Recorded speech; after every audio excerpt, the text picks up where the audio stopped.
if you think about personal branding even, there'll be hundreds, thousands of people that do exactly what you do, exactly what I do, but no one will have got to where we've got to in the same way.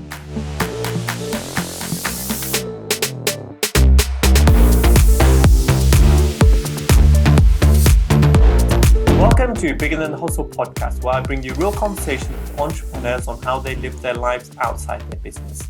We deep dive into their energies and motivations, the disciplines, the mindsets, and the habits that give them success in their life, that leads to success in their business. Now, today we're talking personal branding.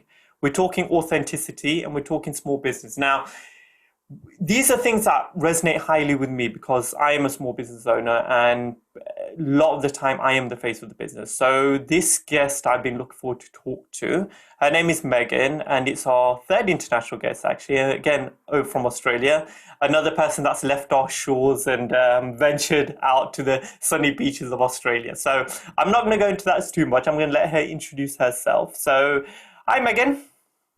Hey, how are you? Thank you so much for having me. Not at all. Thank you for your time. Thank you for giving up your time. I know it's late. You've had a long day, but hopefully we are going to see you shine today. So I'm going to hand over the mic to you. If you can give a brief introduction to the listeners on who you are and what you do, and then we can go in the conversation from there. Well, I'm Megan MacNeill, and like you mentioned, I am living down in Western Australia, and this accent is obviously not Australian. I am from the Highlands in Scotland, up near where the Harry Potter train takes off, where Loch Ness Monster is, etc. And I moved over to Australia 8.5 years ago. I used to watch Home and Away a lot, and people do ask why I came to Australia, and legitimately, I watched a lot of Home and Away and I thought, that doesn't look too bad. So off I went, straight into Sydney, then the 2-hour public transport bus up to Palm Beach to try and find a river boy up on Summer Bay. Did not find a river boy. Instead, I found my way over to Perth in Western Australia, which is the other side of the country, most isolated city in the world, and I've been here ever since. And so I do personal branding. That has been my business for the last year. I have always worked in not-for-profits, and it has been my job to obviously market them. And when you work for not-for-profit, anyone who's listening who works either for a not-for-profit or a small business, funds are limited. And I kept finding that the best way to get any kind of leverage for the business was to basically work with the key people, presidents, CEOs, chairs, whatever the key people were within the organization. And I could get them a platform way easier than I ever could for the actual organization. And I didn't really realize it at the time, but that was me building their personal brands in order to bring the organization along.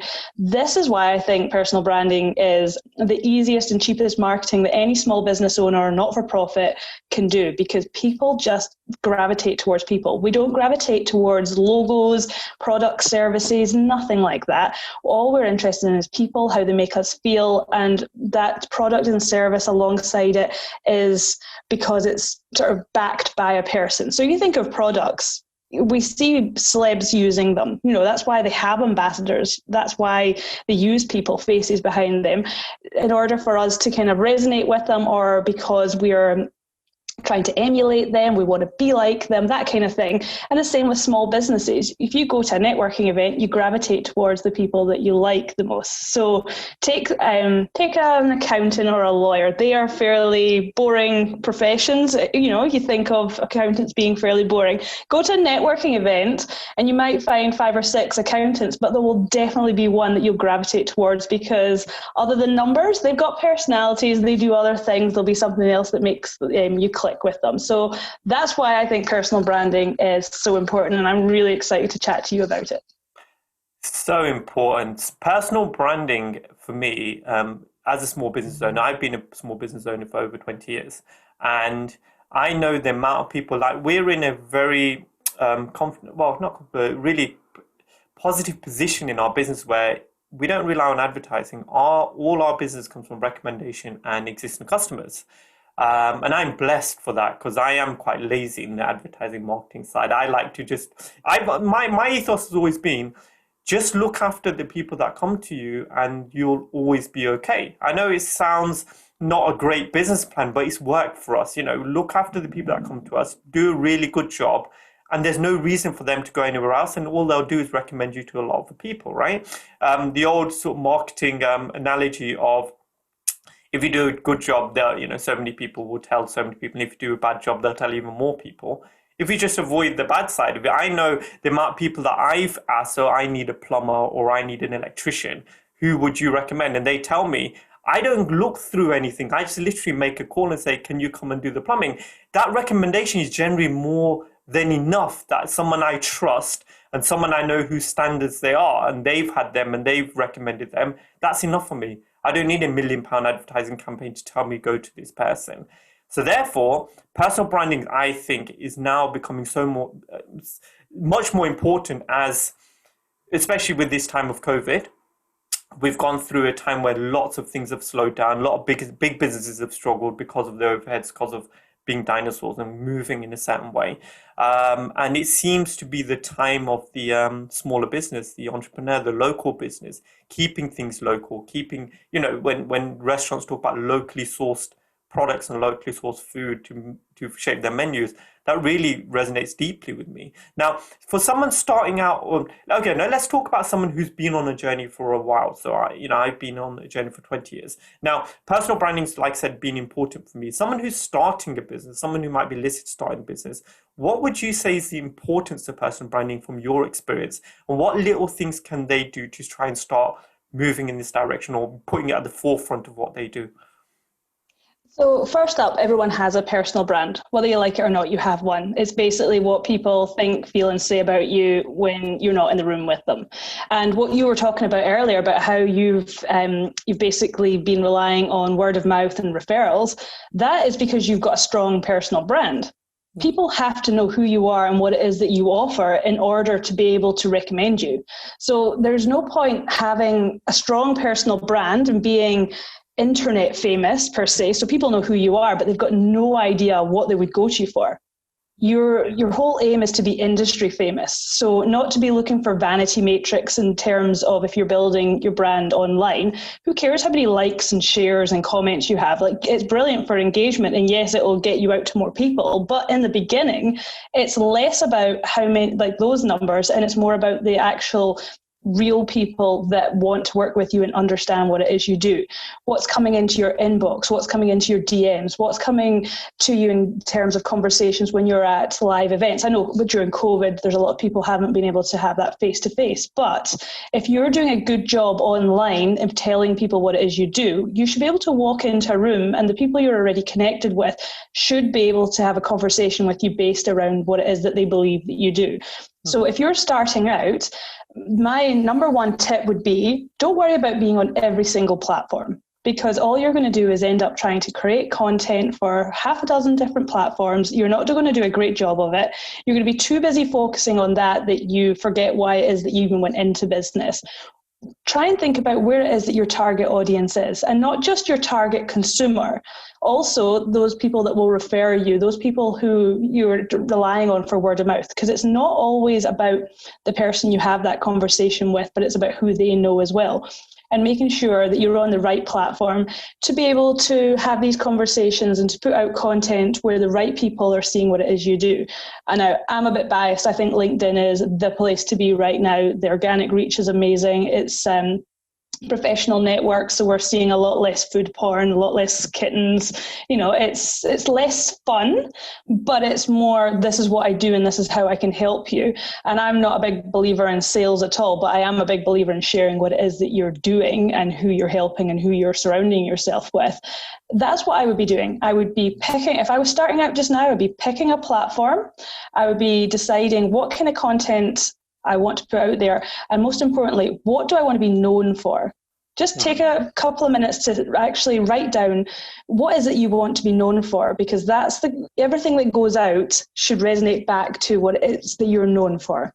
And also, would you agree that it's about recognizing your own strengths? So if you're a good speaker, but you're not very good on the written front, try and look at some kind of video. Whereas if you're better on the written front, look at some kind of blogs or written platforms as opposed to video, to maybe start the journey, maybe adapt yourself as things go on. Yeah, 100%. If you can do videos, go for it, because that content is so easy to then outsource to be made into other content if that's the route you want to take. For instance, I also have a podcast, but I do it as a LinkedIn Live. So that means that it goes out live to the world on LinkedIn, Facebook, and YouTube. The next day, my assistant comes in, she rips the audio off that and she uploads it to Captivate, and then I have a podcast. So there's two bits of content already. I've got video and I've got audio. Then at the end of the month, I take all the podcasts or the lives, the podcasts, whatever they are at that point, and I send them off to a copywriter. So at the end of the month, I then have all these blog posts that come in. So then I have got audio, written, and visual. So that means that for whoever I'm trying to target, they are seeing it in different formats, whatever speaks to them. But I've only had to do one thing myself. And, you can call it lazy or you can call it smart, but it's about making the most out of one piece of content. And I know that if you're starting out, that's an expense, but there's lots of affordable ways to do something like that. But definitely, I totally agree with you. Focus on what your strength is to start with.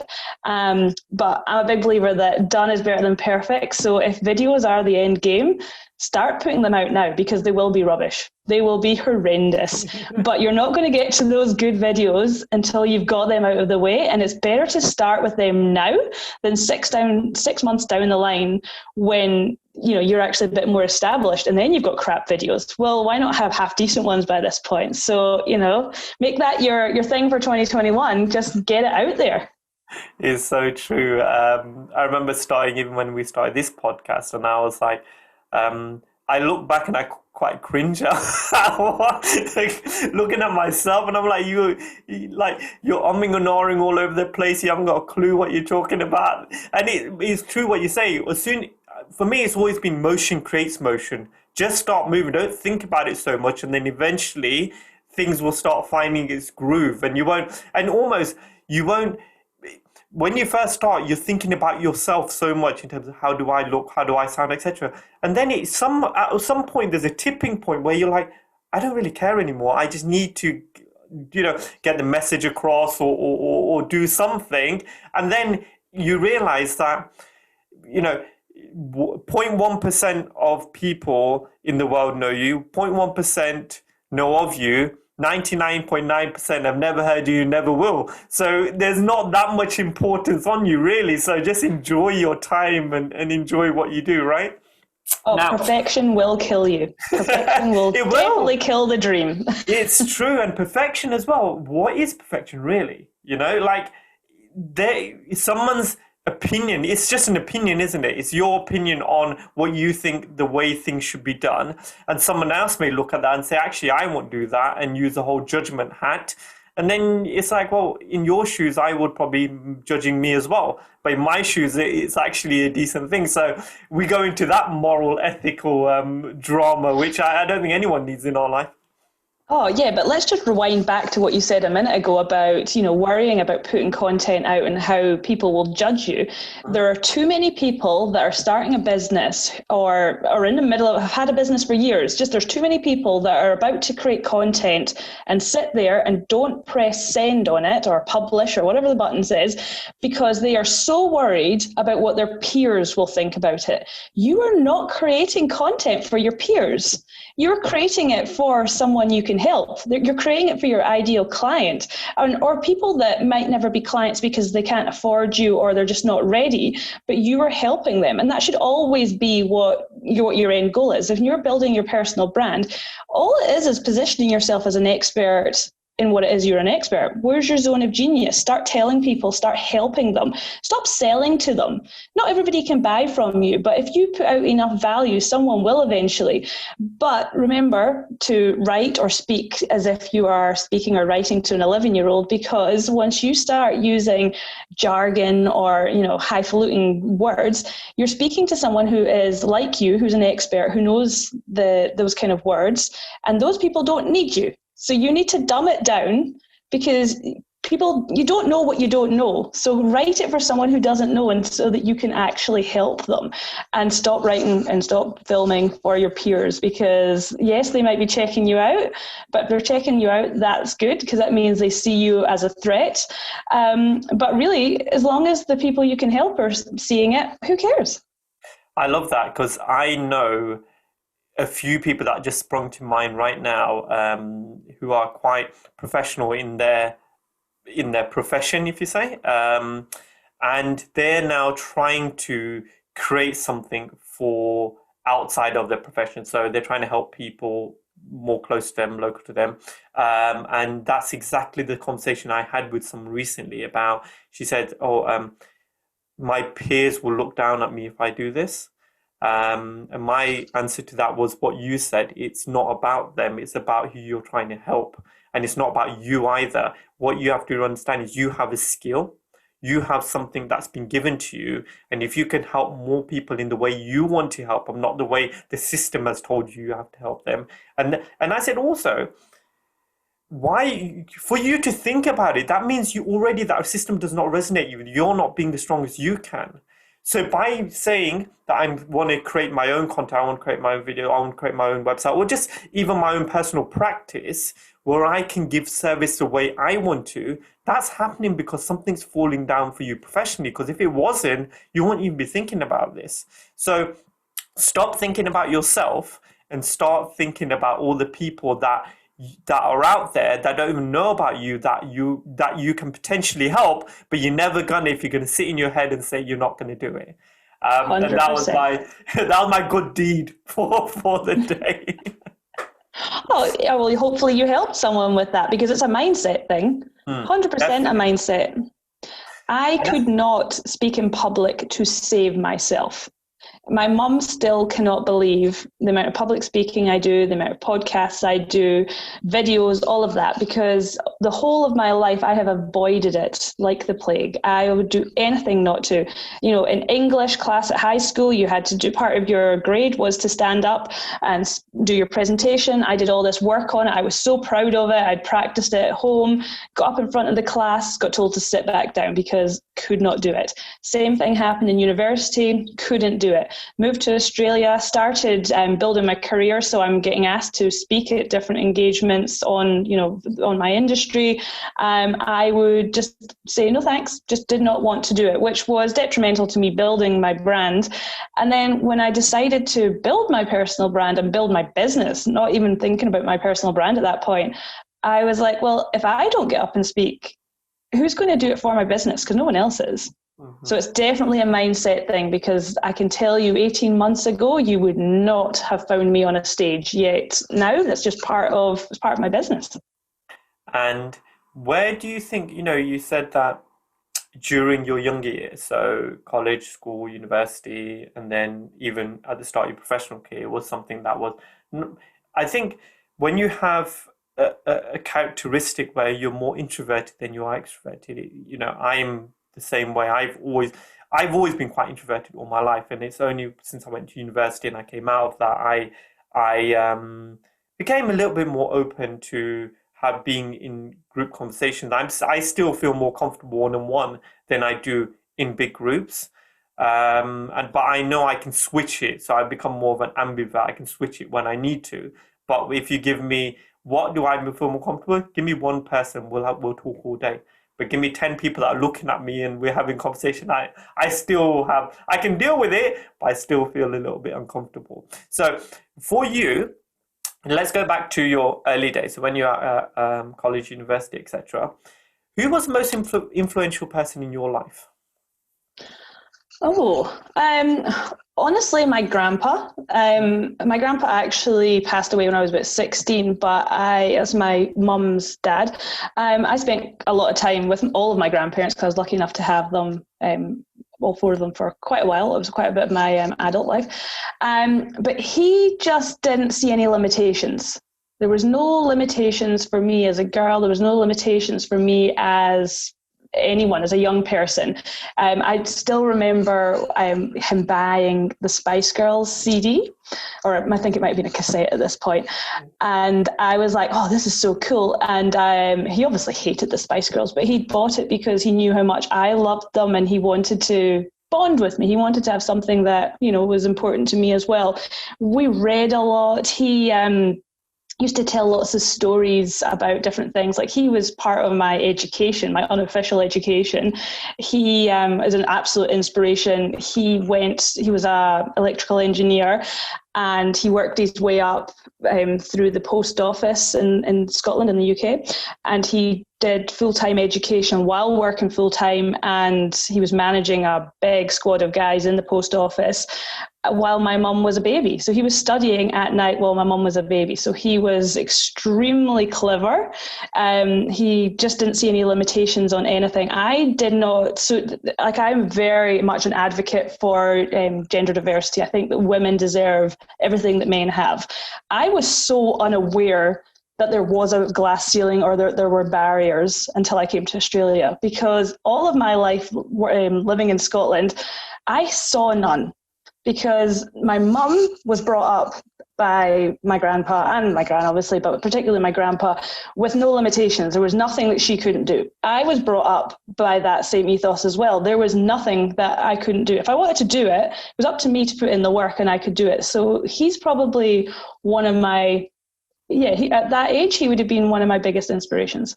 And that shaping your environment in that way, like you said, that was your reality, right? At that point, your reality of the outside world and the larger world were non-existent. Your reality was based within those four walls, if you say, or within that family structure.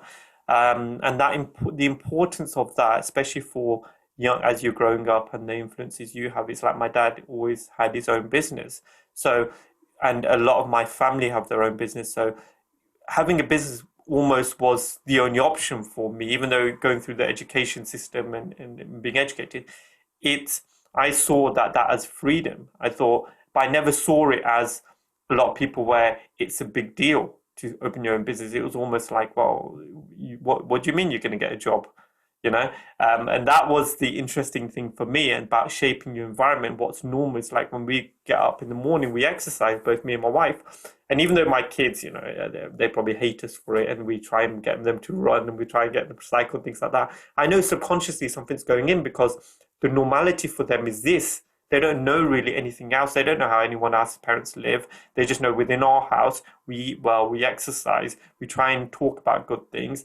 And if that then, when they leave home, that hopefully they are quite strong, that when they see negative influences around them, they can then say, actually, no, my normal is this, so I'm going to try and sort of stick to that, and try and surround myself with people that, you know, can mirror that. Now, that really excites me that you're saying that, because psychology, I did geography and psychology at university, so I don't even know if there's a degree in personal branding, but anyway, that's not what I did. It was geography and psychology. That. Maybe that's all right. Maybe I need to. And psychology has always been my thing. I love it. Not particularly great at it. I'm not going to be a psychologist or anything, but I love the child development stuff. And I don't have any children of my own, but I know how important it is, those first few years, and how you're building all these building blocks within their head. And, you know, you're creating what is their normal is fantastic. I think that it's so important to have some kind of normal that is happy as a child. And like fitness, me and my husband are not particularly fit and healthy, but if we ever have children, I 100% want that to be their normal, because I remember I used to love sport. I'm never particularly good at it, but I loved sport in school, and I did physical education. Then it came to fifth year, where you had to choose which ones you were going to take for your exams, and you know what was going to get you into university. And I had ticked PE. I wanted to do physical education in fifth year, and I got told, no, someone with your grades doesn't do PE. You have to do a proper subject. So I did, I don't know, chemistry or physics, something like that, took the place of it. And it's probably, even to this day, my biggest regret, because I've never been as fit as I was then, because it wasn't part of my routine anymore, and I just never did sport again. not properly anyway. So I think routines and and that being your normal, I think is so important. I think also with the way I look back at my own childhood and I look back at what, like you said, your reality was inspiration, your reality was influential to you in terms of your granddad, and that filtering down through your mum and through to you. When we then leave to, you've entered a new world now. So you're in Australia, you're in a different country, and your cultures and your norms that you grew up with in Scotland obviously are completely different to your environment in Australia. Now, I know we carry them as people. So my culture, I'm from an Indian background, so my Indian culture is very strong. But then I have a British culture as well because I'm born here. So I have both, and I get the best of both worlds, and that's the way I see it. I get the best of the British culture where we can celebrate Christmas and we can celebrate Easter and have more holidays. But we get to celebrate Diwali and New Year in my culture, and that's really important to me. And I wanted my children. I know it gets diluted over the years and over the generations, where a lot of the time, the cultures that my parents grew up with, they're less with us, and they'll be less with them and less with them. But I always want them to have some kind of understanding of where they come from, and what's important, how what it was about my great granddad and about his dad and about my dad and me, that then feeds into them. Because I think it's really important that if we know where we've come from and we know what's actually created us, the genetic structure that's created us, that gives us a foundation to then bounce off to say, when things are tough, this is the strength I come from. This is the strength. My granddad struggled a lot. My great-granddad struggled a lot as well. But their struggles have given me the life and the choices I have today. So therefore, I can never look down on that. And even though, my dad made a lot of choice, one decision he made was to come to this country. And coming to this country at the time, because he was in India, then moved to Africa, and then moved to UK, that one decision has changed my whole life. And it's the key of that decision to then know that he struggled a lot when he came in for the first 5 to 10 years probably. But he knew it was better staying here than going back to the life he had, because he'd reached the ceiling. That was the plateau. That was the end. That was and his decision was made for us, the children that weren't even born yet. And it's that kind of thinking process that really inspires me to say, whatever we look at on ourselves, what are we building for that next generation, and what kind of information we pass on to them so that they can then make better decisions for the generations that are coming along. It's about legacy. So for me, it's about legacy. It's about leaving a footprint. What kind of legacy do you want to leave in the world for everyone around you once you're gone? Oh, that's a big question. I think you're so right in terms of, if you think about personal branding even, there'll be hundreds, thousands of people that do exactly what you do, exactly what I do, but no one will have got to where we've got to in the same way. And diversity is really important. Like, you have a very diverse story. I also have quite a diverse story as well. What would my legacy be?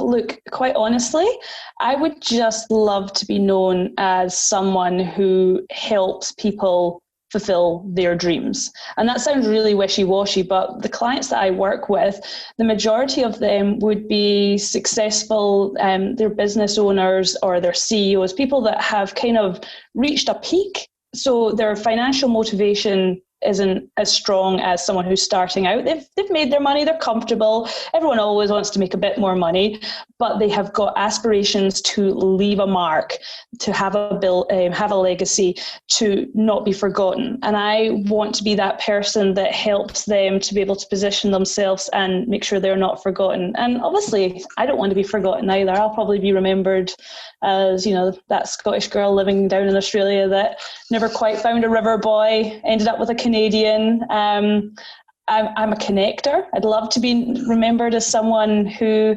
connected you with someone else who was awesome and got some great opportunities. I want to be remembered as someone you had fun with. That's all I want. I just want to make people happy and make sure that I help them with where they're trying to get to. And in that process, you make yourself happy as well, correct? It's Yeah, 100%. yeah, What's because that saying? If you love what you do, you don't work a day. It's hard work starting a business. It's hard work building a career. And you've got to do that hard work. But eventually you'll come to a plateau where your main motivator isn't money.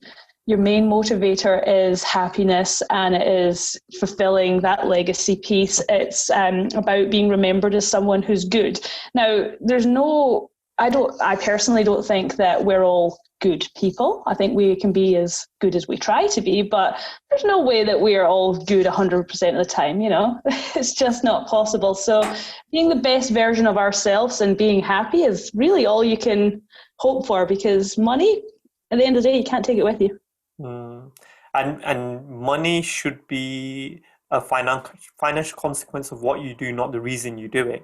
Because as soon as the money starts dipping, which in every business it does, and I know I've been through dark times with that, you can lose your drive and your motivation if that's the reason that you're doing it. Whereas if the reason is you want to help people, you want to support people, you will find a way and you'll see yourself through that. What I like I mentor younger people at the moment, so 18 to 21-year-olds that are trying to start their own business. And a lot of them, the metric is not money anymore. And I really enjoy those conversations, because they're saying, well, I do want to make a difference. I want to do this and I want to do that. And if then I get paid for it or there's some financial consequences from it, brilliant. But if not, I want to still do it. And I love that. I love that conversation now, because I know even in my time when we were growing up, this is sort of school, so it's like 20, 30 years ago now. So when we were at school and when we were going through college, university, the rhetoric was always get a good job to earn good money. And that was it. It was sort of like a box worker system where, the school's going to create this box system to create this output of workers, and you go and work and you earn money, and then you buy a house and then you settle down and you buy a car and then you die. It's almost like that was the rhetoric. And I'm so glad that conversation is changing, because we as human beings, we have so many facets, don't we? We have so many things that make us who we are. And that sixth sense of energy where, like you were talking about happiness, we walk into a room and we know if we're in a happy room and we're not in a happy room without anyone even speaking. And I believe that when we are vibrating at a happy level, we attract that into our lives. We attract the people that are also resonating on that level. And then when we are miserable and fed up, that's what the energy we're giving off without any words being exchanged. And that's, for me, really important to understand, because like you'll be surrounded by people that are important to you. And sometimes, and they say you're a byproduct of those people, right? So the 4 or 5 most important people around you, you are in a similar circle, if you say, or you think in a similar way, or similar things important to you. If that doesn't serve you anymore, this is again with younger people I talk to, if the people, your friends or the people that surround you don't serve you anymore, you need to move. You need to find yourself a new circle that is going to inspire you or move you up to that generation. Doesn't mean you just say, I walk away, I don't have anything to you, but try and create some distance for the people that don't serve you anymore, and move into a space where you are resonating at a vibration level that is so much higher to create that version of yourself that the world needs to see. Yeah, I agree with that.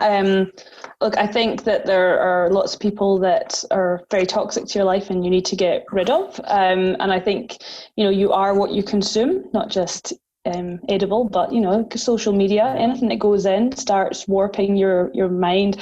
Who you go and have coffee with in those conversations, that starts to come into your mind as well. I'm a total sponge. Like, I'm so empathetic, it's detrimental to me. If I am around people who are super happy, I'll be pinging after that, because I just sap up all this happiness. Likewise, if I'm in a room of miserable people, I will just be down. I will also zap all that up and just be doom and gloom. I just absorb everything. So yes, there is absolute proof that you are a byproduct of the people you surround yourself with. But I also think that it's really important that you have different sets of people. for different purposes. I see a lot of quotes on like Instagram and stuff like that about, your friends should be people that level you up and that are just as smart as you and make lots of money so that you're all growing together and all this kind of stuff. Don't believe that for a minute. I think some of your closest best friends that are not professional friends, these are your best friends that you go for brunch with, you go for drinks with, that you celebrate, the personal milestones. They can be of any kind of background. They don't have to be these high flyers that are going to bring you to the next level. They are people who make you happy. Whereas, yes, in your professional circles, yeah, definitely network up. Leverage off that, start using them as ladders and learning from them, growing and, making your way through it. But remember that you can't dump, I guess that's the best term. You can't dump your friends, your school friends or your long-term friends just because they don't have the same aspirations as you, because they still serve a purpose. They make you happy. And that is important. You can't buy that. And that's the grounding of life, isn't it? That's the grounding which a lot of the time you need, whereas sometimes you can be like a balloon and start flying off and they're the string that pull you back and say, actually, this is what you're about, Megan. This is how we smile, and this is the things that make you the person you are.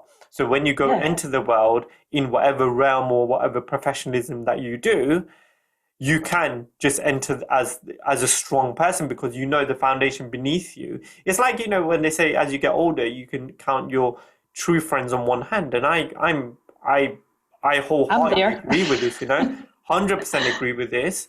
And moving forward, if then you then decide to choose, because the way I see it, I choose to bring people into my life now. If some people come in, it's my choice. It's not where you have that success when you're younger of the numbers game. I have 500 friends that gave me a Christmas card this year, right? And it was that numbers game. And now it's a case of the quality of who's in my life makes me who I am. So if I'm then going to use my time, which is my precious resource, to spend time with someone, it has to be important for both of us.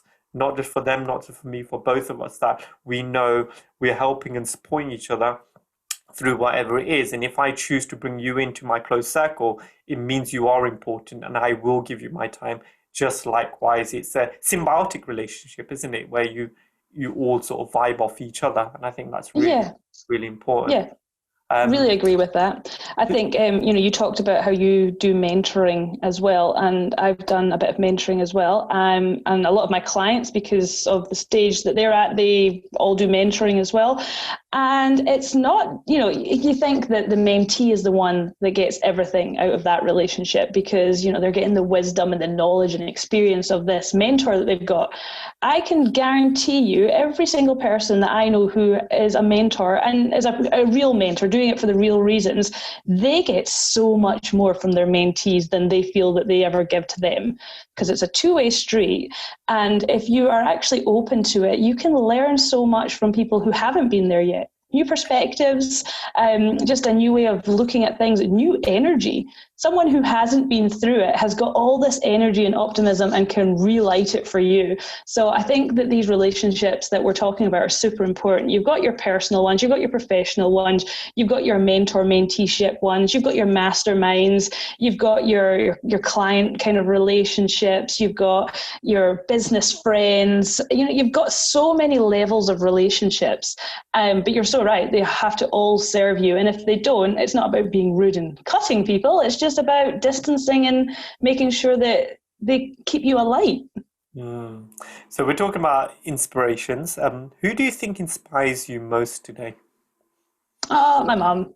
Always my mum. She's probably my biggest fan, one that keeps me probably grounded the most. She's my, I keep saying this, she's probably my unofficial business partner, because I I check a lot of things by her. I had my first business when I was 22. I just left university, moved back to a small country town and thought, I'm far too big for this town. What can I do? And started an events company, and Facebook had just started. So I was doing marketing, and I think I had half the town. I was managing their Facebook pages for them because I was about the only person in town at this stage that knew how to work them. So I was doing all of this stuff, which was great. But my mum helped me so much. Like I couldn't have done any of it without her. She's never had a business in her life. Mum and dad are not business-minded people. They are, you go and you work a job and you work it for life and, you work your way up type thing. Mum was extremely successful. She was headhunted all around the UK. She was the youngest post office manager and female post office manager as well. When I was a kid, I probably didn't realise how successful she was as a kid, because you don't, it's just your mum. My dad is such a hard worker. He's not, he's extremely smart. He's not book smart, didn't do a lot of education, was just too busy trying to get out. But he would say he's lazy, but he's so innovative. Like he'll find a shortcut and an easier way to do it because he's inventing and he's innovating. And he'll say it's because he's lazy. I don't see it like that at all. I see it as most great innovations are from people who are trying to find shortcuts and make it easier and make it quicker. So that's brilliant. So my parents are, they're not perfect parents, but they're perfect for me. I love them. They inspire and motivate me. They haven't got a clue what I'm doing running a business. They don't understand why I'm running a business because, like I said, you go and you get a job. That's really what their mindset was, but they support me 100%. They listen to all my podcasts. They watch all my lives. My mum likes to tell me about my typos because I can't spell to save myself. So I'll get a message at least once a week. Did you mean this? I have to go in and edit posts because generally, yes, I did mean what she thought I meant. They're my inspiration. They're why I do this as well because, they've always provided for me. I'm not a spoiled brat by any means, but they've always looked after me and supported me. So I want to be able to be in a position where I'm able to support them and that they're proud of what I'm doing as well. So yeah, them, mum and dad. And you can provide them now a nice warm environment for them to visit, right? From Scotland to Australia. Oh, it's warm, all right. This is a warm environment for them. But it's brilliant. It's so beautiful that you said that. And someone said something to me recently which made me think about this. They said, when someone inspires you or you're inspired by people, the reason you're inspired by them is because you already have that in you. And that's something that made me think. Because I always thought inspiration was something outside of you that you sort of draw upon, and therefore you can become it, or it motivates you that. But the reason that certain people inspire you is because you see that in yourself, and therefore that's what's coming out of you. And I thought that was really an interesting concept where you can just think about it, just take time to think about it, and think, actually, that's probably true. And especially if it's your parents, because you can have a little bit of both of them.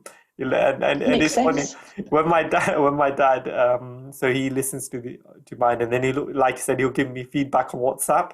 I didn't like you swearing in that bit, so can you try and cut that out? Yeah. So I got that as well. My mum was like, "Oh, I enjoyed that one, but perhaps you don't swear next time. You might offend some people." Which I responded, "Well, if they're offended, they don't want to work with me anyway," which was probably the teenager Megan coming out of me, but she's probably right. Yeah, exactly. But it's so nice to have that feedback, and there's so many conversations I've shared and so much I've shared about myself that probably they didn't know, because I do talk about some personal things, and it's quite nice that they hear those things as well, because there's, even though we have, especially now, not so much when we were younger, but so much now, we have a lot more open relationship where we can be more open with each other. But when we were growing up, so my dad was the authority figure, my mom was the mom, the homemaker, and most of the stuff that we had to figure out, like the going out, the drinking, the sex, all those things were done with friends, as in you work out with your mates rather than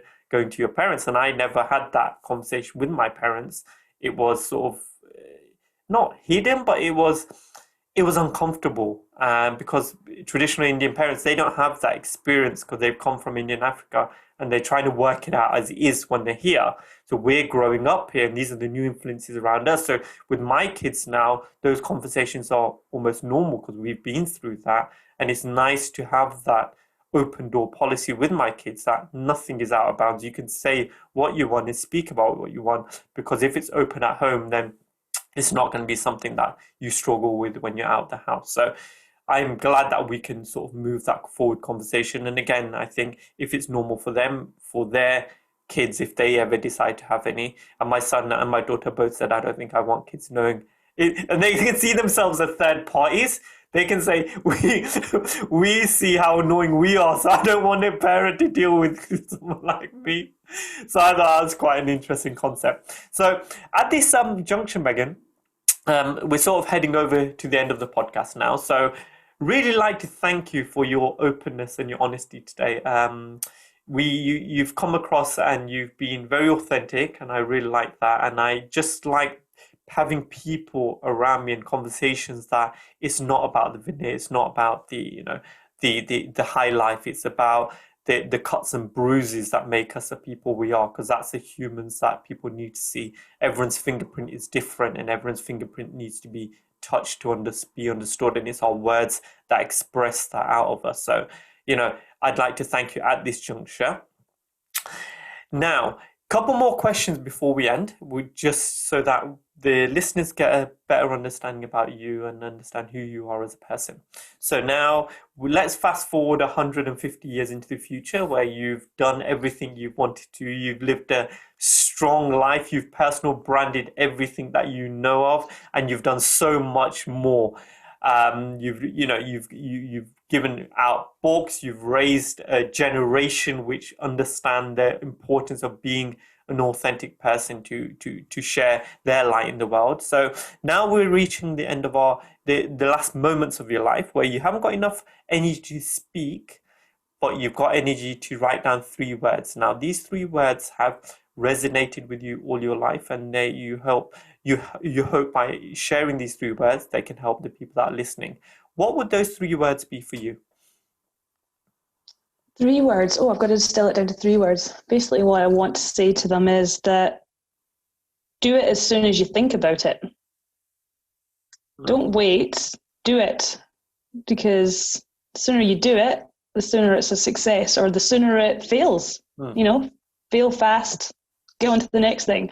So do it as soon as you can. That's way more than 3 words. There you go. So, do it now. There you go, 3. Do it now. Do it anyway as well. Do it anyway, right? Yes. Perfect. And I see that resonating out of you, where it's just a case of actually just get on and move. Because like I said, it's not that important. In your head, it's really important, right? It's not that important. And when you understand that, once you get it out there, then you can start moving with it. So brilliant. Yeah. I think that's a really good one. Well, here's another 3. Get over yourself, because half the time people don't do it because of their ego, because they don't want to have it bruised.